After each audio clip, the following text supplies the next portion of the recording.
છેલ્લા થોડા મહિનાઓ દરમિયાન કૃષિ બજારનું એનાલિસિસ આપણે કરીએ તો મોટા ભાગની કૃષિ પેદાશોમાં સતત મંદી સાથે વેપાર થઈ રહ્યો છે. એકમાત્ર એરંડામાં થોડી અલગ કહાની રજૂ થઈ રહી છે. એરંડામાં છેલ્લા થોડા સમયથી ધીમી ગતિએ સતત તેજી થઈ રહી છે. અત્યારે તમને સ્ક્રીન ઉપર એરંડાના વાયદાનો ચાર્ટ દર્શાવવામાં આવ્યો છે. એમાં તમે જોઈ શકશો કે ધીમી ગતિએ સતત એરંડાના વાયદામાં સુધારો થઈ રહ્યો છે. એરંડાના હાજર બજારનો જે ભાવ છે એ માર્કેટ યાર્ડોમાં 1300 રૂપિયાની સપાટીની ઉપર પહોંચ્યો છે. એરંડાના ઉત્પાદનના જે અંદાજો રજૂ થઈ રહ્યા છે એના કરતાં વાસ્તવિક ઉત્પાદન ખૂબ જ ઓછું આવે એવી સંભાવના છે. આ સંભાવનાના કારણે એરંડામાં તેજી થઈ રહી છે. તો એરંડાની તેજીને સમજવાનો પ્રયાસ આપણે આજના વિડીયોમાં કરીશું.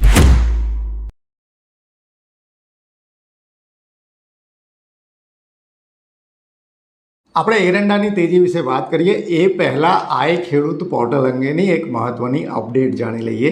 આઈ ખેડૂત પોર્ટલના બાગાયત વિભાગમાં જે બાગાયતી ખેતી માટે વપરાતી વિવિધ મશીનરી છે એની ખરીદી માટે ખેડૂતોને સહાય આપવામાં આવે છે. અને આના માટે આઈ ખેડૂત પોર્ટલમાં અત્યારે અરજી સ્વીકારવામાં આવી રહી છે. બાગાયતમાં વપરાતી મશીનરી માટે આગામી તારીખ 2 જુલાઈ સુધી સહાય મેળવવા માટે ખેડૂતો અરજી કરી શકશે. જેમાં mini tractor, mini rotavator, mini cultivator, mini trailer, mini પાણીના ટાંકા, એટલે કે બાગાયતમાં જે નાના પ્રકારની જે દરેકમાં મિની કેટેગરીમાં જે કૃષિ મશીનરી ખેડૂતો વાપરે છે એના માટે સહાય મળવાપાત્ર છે. મહત્તમ 2 લાખ રૂપિયાથી પણ વધારેની સહાય આમાં મળવાપાત્ર છે. તો તમે આઈ ખેડૂત પોર્ટલના બાગાયત વિભાગમાં જો બાગાયતી ખેતી કરતા હોય ને તમે કોઈ પણ પ્રકારની બાગાયતી ખેતી માટેની મશીનરી ખરીદવાનું આયોજન કરી રહ્યા હોય તો બાગાયતી એમાં સહાય માટે તમે અરજી કરી શકશો. આઈ ખેડૂતની વાત કર્યા બાદ હવે આપણે એરંડા બજારની વાત કરીએ. તો મિત્રો,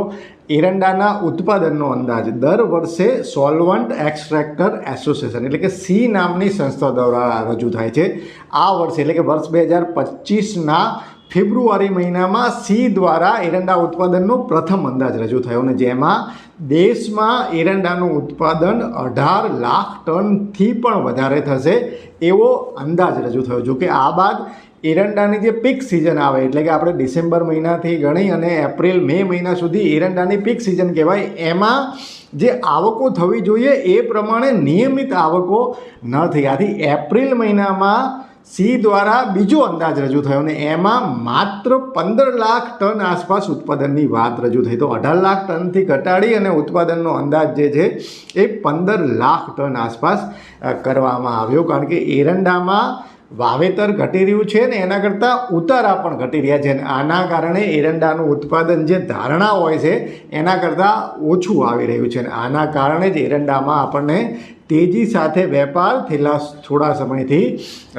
જોવા મળ્યો છે. એરંડા ઉત્પાદનની આપણે વાત કરીએ તો ગુજરાત, રાજસ્થાન અને થોડા વત્તા ઓછા પ્રમાણમાં દક્ષિણ ભારતમાં એરંડાની ખેતી થાય છે. હવે એરંડાની ખેતી કેમ ઘટી રહી છે? તો પ્રથમ તો કારણ એ છે કે એરંડો એ 2 સિઝનનો પાક છે. આથી ગુજરાતના ખાસ કરીને ખેડૂતો હવે શિયાળુ પાક અને ચોમાસું પાક 2 અલગ અલગ પાકો લેતા થયા છે. આથી જે ખેડૂતને 2 સિઝનમાં પાક લેવો હોય, જેને પિયતની સારી સુવિધા હોય, જમીન સારી હોય, તેઓ એરંડાની ખેતીથી દૂર ભાગી રહ્યા છે. સુરેન્દ્રનગર સહિતના વિસ્તારોમાં ખેડૂતો એરંડા છોડી અને તુવેર અને દેશી કપાસ જેવા જે બીજા એના વિકલ્પો છે એની તરફ વળ્યા છે. જ્યારે જ્યાં પિયતની અને પાણીની જમીનની બધી સારી સુવિધા છે ત્યાં ખેડૂતો 2 પાકો લેવા તરફ ધ્યાન જે છે એ વધુ કરી રહ્યા છે. આના કારણે છેલ્લા થોડા સમયથી એરંડાનું વાવેતરે ઘટી રહ્યું છે અને એરંડાનું ઉત્પાદન પણ ઘટી રહ્યું છે. એરંડો એ સંપૂર્ણ રીતે નિકાસલક્ષી કૃષિ પેદાશ છે. આપણે એરંડાનું જે તેલ એટલે કે જે દિવેલ છે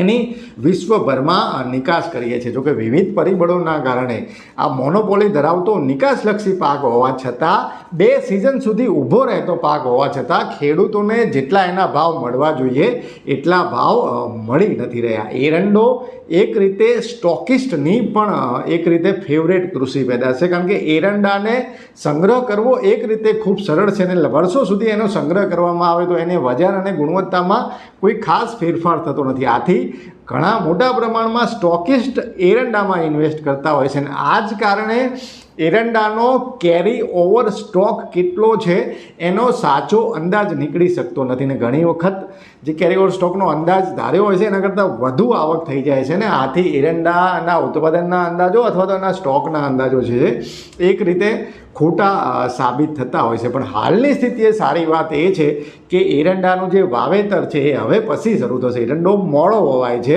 તો વાવેતર પહેલાં જ એરંડામાં એક રીતે તેજીની શરૂઆત થઈ છે. હવે આ જે તેજી છે એ એક જે અત્યાર સુધીની ગતિ છે એ જોતાં એવું લાગે છે કે નક્કર તેજી છે. નક્કર તેજી એટલે કે એકાએક થયેલી તેજી નહીં પણ ધીમી ગતિએ થયેલી તેજી છે.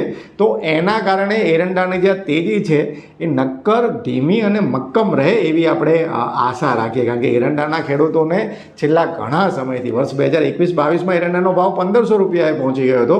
પછી ઘટી અને 1100-1200 રૂપિયાની સપાટીની વચ્ચે જ આ ભાવ રહ્યો છે. તો લગભગ 3-4 વર્ષ પછી એરંડામાં ફરી સુધારો થયો છે. તો ખેડૂતો માટે જે ખેડૂતો એરંડાની ખેતી કરે છે, જેમની પાસે એરંડાની વાવેતર સિવાય બીજા વિકલ્પો ઓછા છે, એવા ખેડૂતો માટે એક રીતે એરંડાની તેજી લાભદાયી સાબિત થાય એવી આશા રાખીએ. મિત્રો, આ વિડીયો અંગેના તમારા અભિપ્રાય અમને કોમેન્ટમાં જણાવજો. હાલ બસ આટલું જ. ફરી ઝડપથી મળીશું નવા વિષય સાથે. જોડાયેલા રહો એગ્રી સાયન્સ સાથે. જય કિસાન.